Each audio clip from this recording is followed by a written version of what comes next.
Good. Yeah, this is a real lightning talk. It only has one slide, which is overloaded. I try to summarize it roughly. The main thing is because it's not a result that I want to present, it's more something I started over the year. I want to be much more advanced already, but yeah, everybody knows how it goes.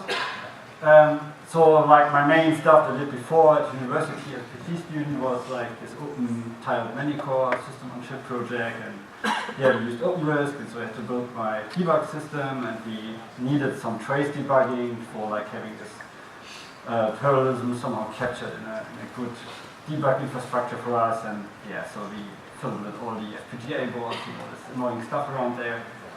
And so with my new job, we now somehow get involved hopefully more with low risk and plan to build stuff around there. And at the moment there was like, when we started especially, there was nothing really like discussed already about debugging, and so my thinking was like, yeah, how to transfer it, and this is when I came to the idea like maybe start a project that tries to define some building blocks for debugging on an open system on chip that you want to use. And, now I try to bring in all the stuff that we did before in the OpenSoC project, the open type many-core system on chip, through some more like standardized or like more like this is like non-interfaces, a little bit easier to extend and so on. Infrastructure, and just have like building blocks, and you can build your own debug system just for a start maybe, but it's also a goal to have like a standardized interface. Because especially for me as a hardware developer, the host side is pretty annoying, to be honest, because I don't have any clue about drivers and so on, and I just want to reuse stuff and build some wrappers, and I don't want to use it with every project that I do, because there's some incompatibility and so on. So this is like the main thing that's already there. It's already for several years. It's glib.io. It's generic logic interface project. They support like some very basic like JTAG transport. It's more like a transport thing. Yeah, we need a FIFO that goes into the FPGA and gets out of the FPGA. That's the idea, but where we needed it.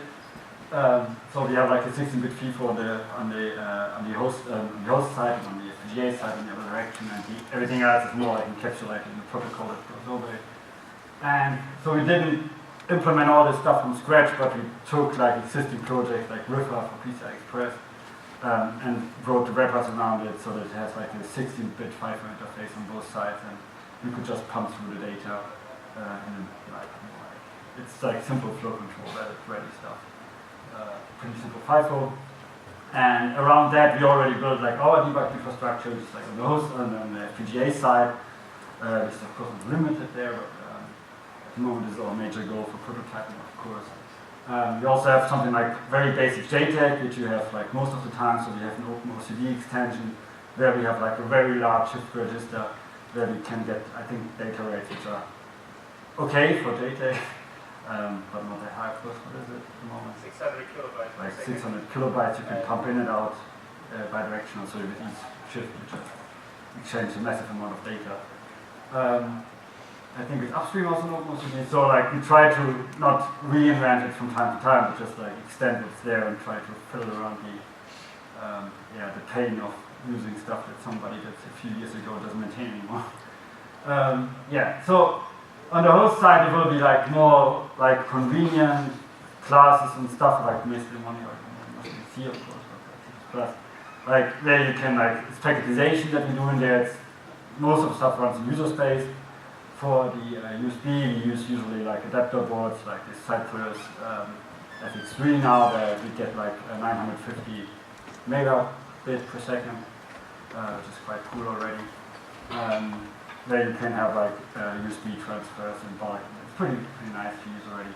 And just shortly summarizing, I think if you're interested in details, just email me. I found you can find on my GitHub page is the easiest way to remember how to contact me, I think.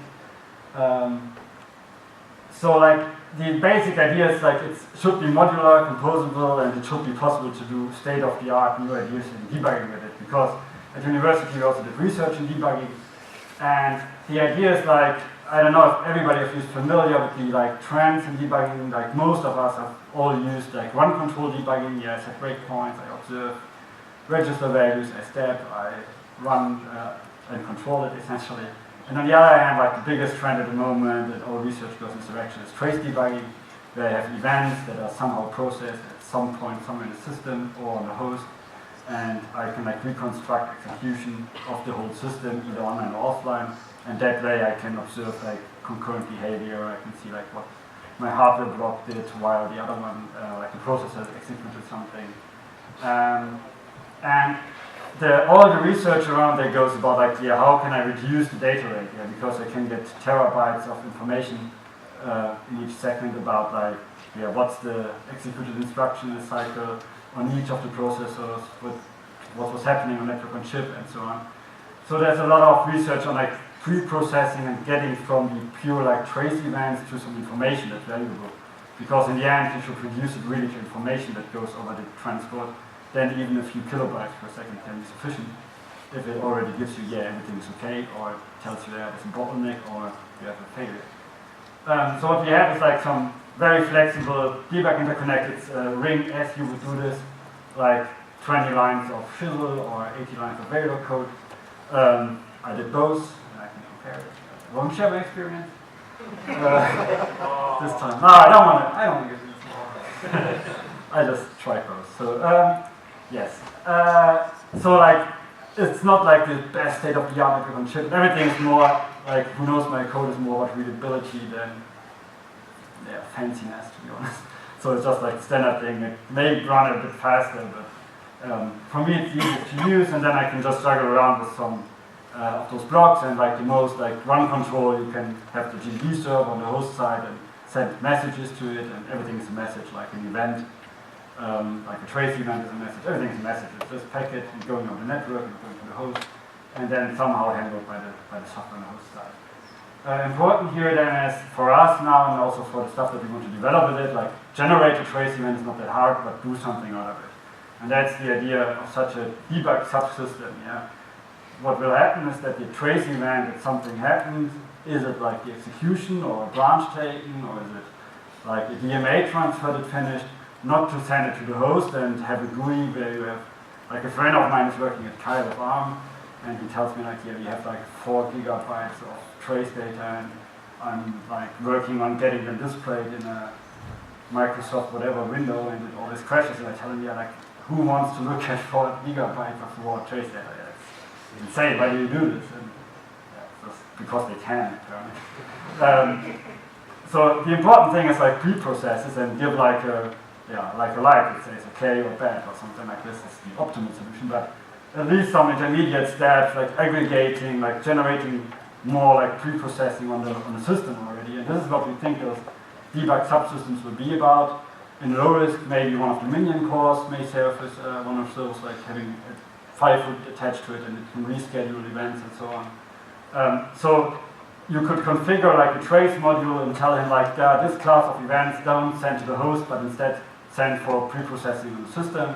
It will be pre-processed, maybe sent to another debug subsystem, maybe it will be just discarded, or something will be aggregated out of it. It will be similar, and the idea is to have it like, this is from the software world, like all the system tab and so on stuff, where you can write small micro programs and tell like, okay, I wait for 10 events because this means for me in a certain time frame that there's an error or a problem.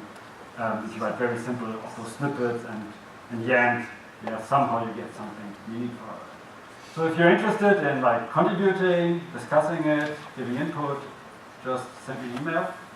It'd be nice to get more people on this, and because I think debugging is always, it's like documentation. No, not that bad maybe. Like nobody wants to do debugging, yeah. I think the reputation of documentation is even worse, but like building a debugging infrastructure is really painful, and I think Frank, for example, worked on the like run control interface on OpenRISC a lot, and everything else. It's all this stuff should not be repeated too often by engineers to obtain more valuable things, functionality-wise.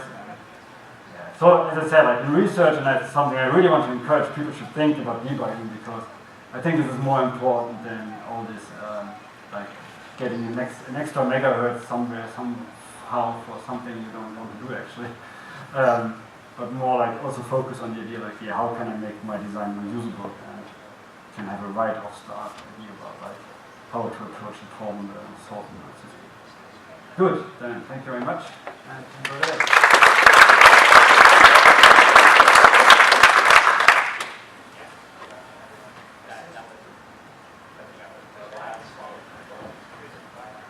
So the transport layer and the physical layer, Yes. that's covered by Debug. Yes.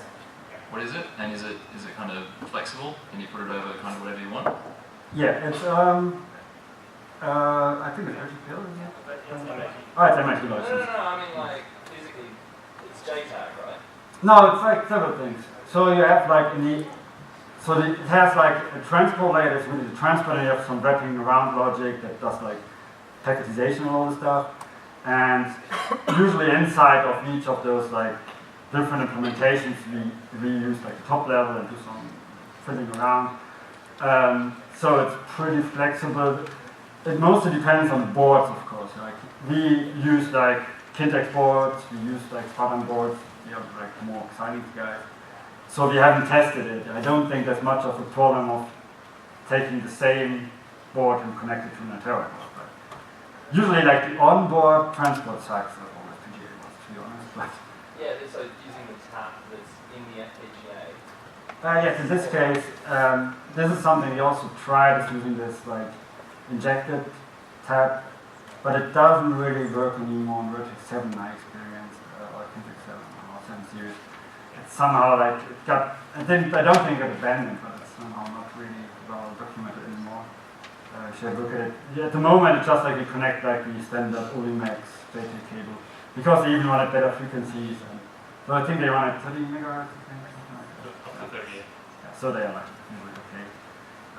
Yeah, you don't want to debug a 120 core system with like whole program tracks, of course, using JTAG. Yeah, that's why. So like we found the best is. So we also have something that don't put here. Usually we have TCP, and it's like a full hardware implementation of TCP, just for the purpose of bumping the data back and forth. So it's not the full implementation, but only for the purpose. But what we found is like usually, okay, you have dual marks and file links, but I don't know. Usually you want to use it in the system, so that's the reason we came up with PCI Express, because some boards and most boards have like PCI Express and nobody uses it because you have it on the desktop, so they just put it in the desktop and you can use that. And what I really find most convenient, I think everybody used it, is the Cypress FX2, FX3 stuff, because it just works. And if you buy this board, you put it on and it just runs. To be honest, so it took me like, I had a misunderstanding of the documentation, so it took me an extra round, but yeah, it's like really straightforward.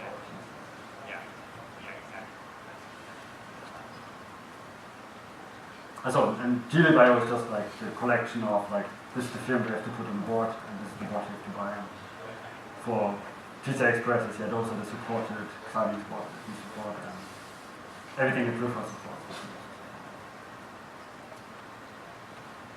Yes? I can shout, or well. I can also repeat the question.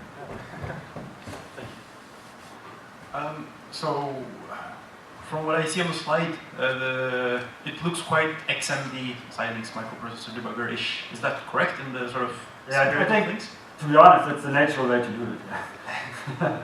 I just wanted to like summarize like what the mindset is that we're in, and like what the modules are that we want to put. Okay, so just one addition to that. Since open SoC and SoCs need not only have processor cores, what about sort of FPGA register level debugs? Adding that on top of this is something I also discussed with Alex recently.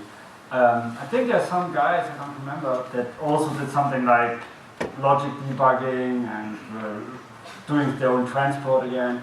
And I think this is something you can easily put on here. You could say like, okay, I do an in-circuit logic analyzer, maybe just the simplest one for the beginning that just samples you. Yeah, later on you can compress it and so on. And then you can just put it on the ring and send it to the host.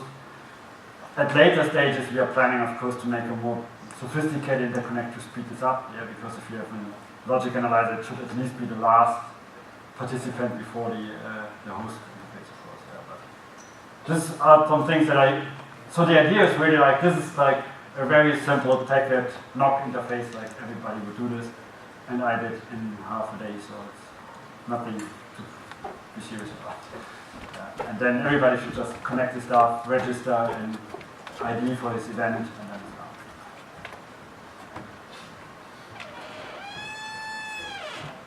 Thanks, Stefan. Thank you very much.